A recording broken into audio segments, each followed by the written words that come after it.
Most analytical men completely misunderstand how communication works, and most advice online has people focusing so much on the lowest leverage activities when it comes to your communication. My name is Ege, and I'm the founder of Data Driven Actualization, where I help men debug their faulty beliefs, own their state, and gamify their lives. But before I started this company, I was actually working as a communication and relationships coach at a podcast company in LA, and then ran my own company around helping men master communication and build social freedom. So I've seen this from both the spectrum of helping people with communicative skills and then going into the belief system that completely affects the way that we relate to people.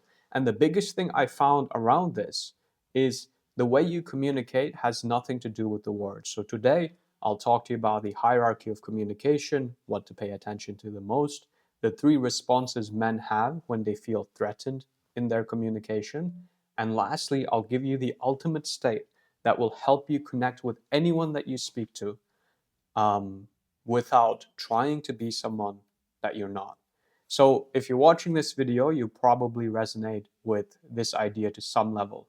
You're a smart, competent person. And a lot of the time, people respect you for what you can do or for your mind, but conversations still feel like a lot of effort. And you find yourself performing in social situations instead of letting your guard down and actually allowing yourself to connect. The key realization and the thesis I want to work with here is you can think of your communication as a radio signal, right? A radio signal that has the best message is not going to be clear if the signal is polluted. And your words are the message. However, your belief system and the state that you're in is the strength of your radio signal, is the quality of your radio signal. So if you don't have the optimal belief system or you're not in a good state, then you're going to pollute the signal. And even if your words are perfect, it's never going to land.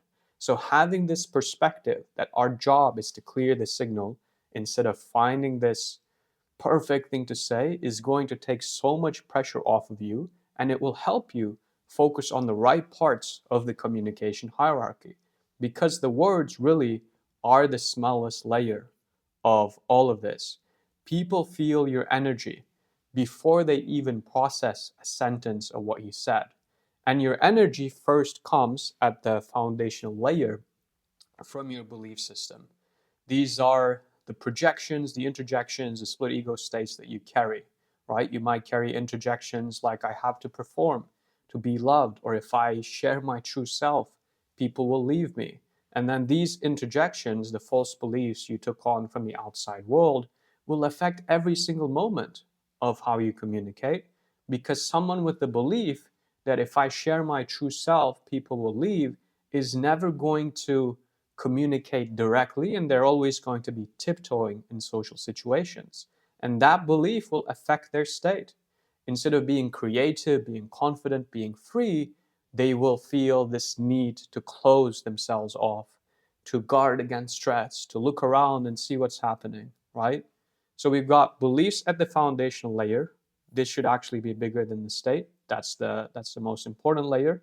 Then we have state, which is the signal we broadcast in terms of our energy. And you probably felt this in your day-to-day life where you met someone, or maybe you were in a bar, people watching, maybe you were at a coffee shop, and you didn't interact much with this person, but you just had this feeling that, I really like this person's vibe. I really like their energy. And if you think back at that moment, this actually had nothing to do with what they told you. It was more about how they owned the state that they were in.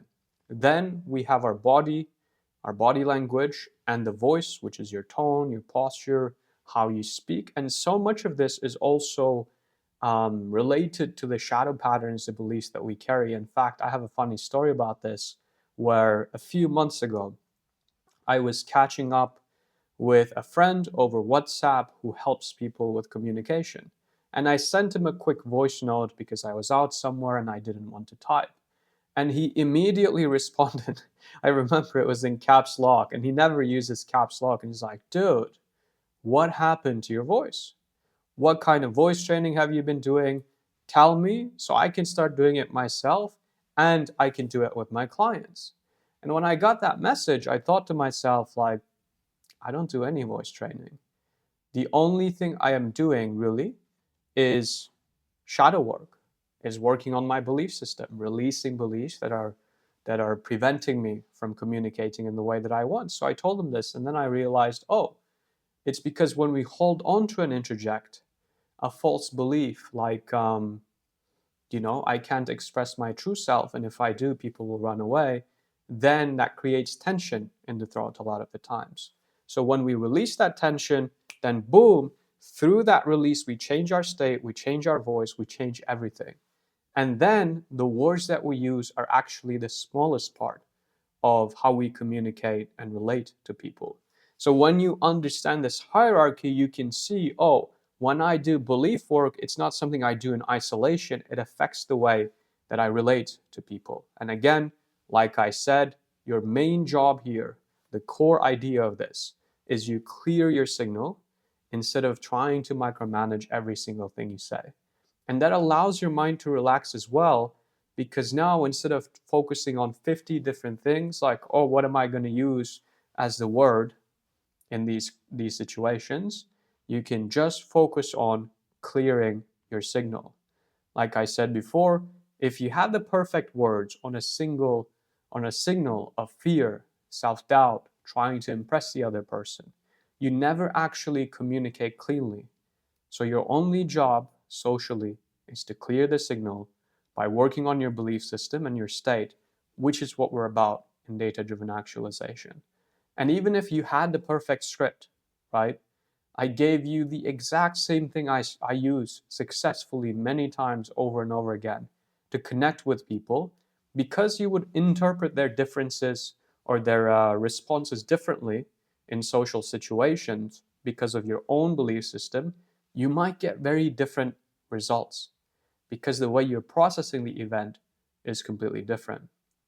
Now, usually when men or people are faced with pressure in social situations, they tend to fall under three different responses. First, we have placate, which means you shrink, you over accommodate, and you agree with the person out loud, even if you disagree on the inside. It's like saying, okay, yeah, let's do that, whatever, even though internally you're like, I'm not sure if that's the right call. Then the second response, this is extremely common for high performers, is performing. And I've seen this over and over again in guys who wanted to master communication, right? Before they go out, they try to force a state. If they're feeling anxious, they just push past that anxiety. So the state of performance is really about making sure people don't see whatever emotion or whatever state it is you're trying to avoid.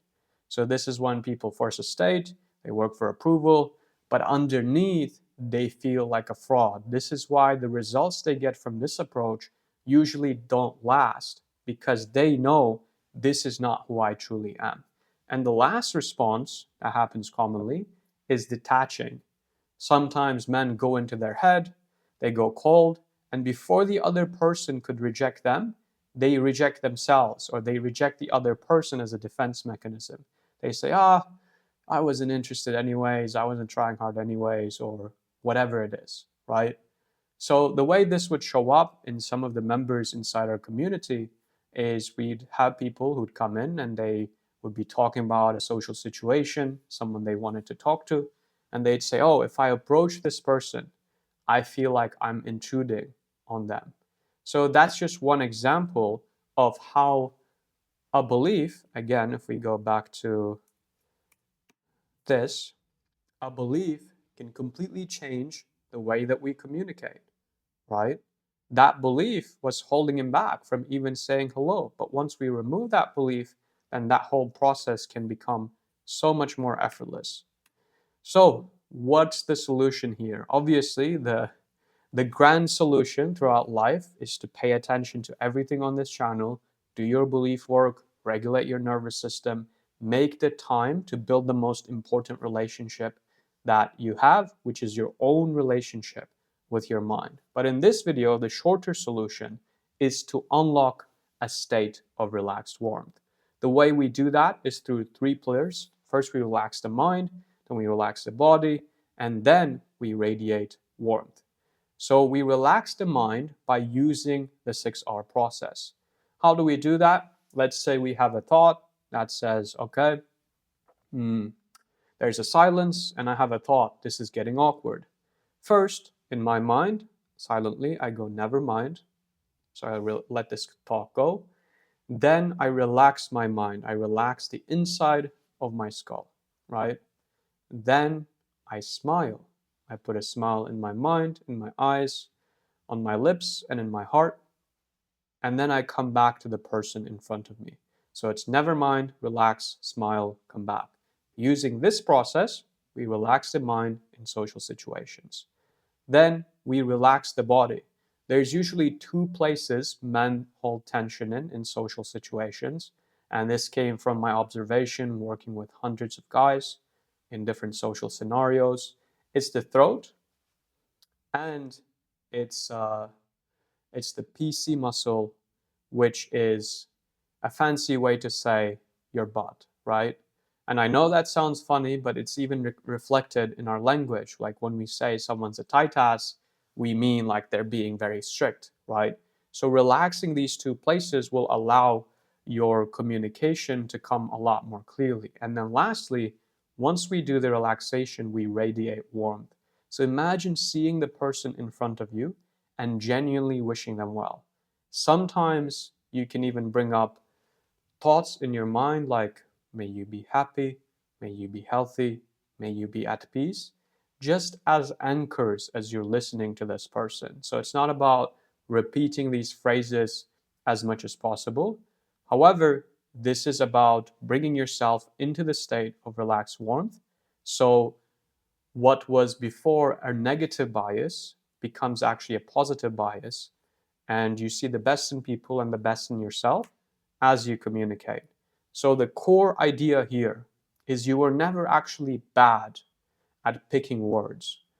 What was holding you back is you were broadcasting fear and doubt in social situations, and you were hoping the right words would just make up for it, right? But after watching this video, you know your job is to clear the signal and the words will take care of themselves.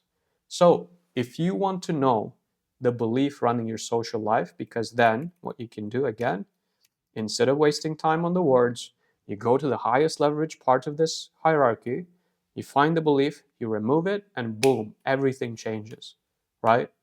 So, if you want to find the belief running your social life, I built a free 3-minute diagnostic quiz that surfaces your core beliefs so you know exactly which signal to clear. If you want this, click the link in description or comment on this video with the word pattern and I will send it your way. I hope you enjoy this video and I will see you in the next one.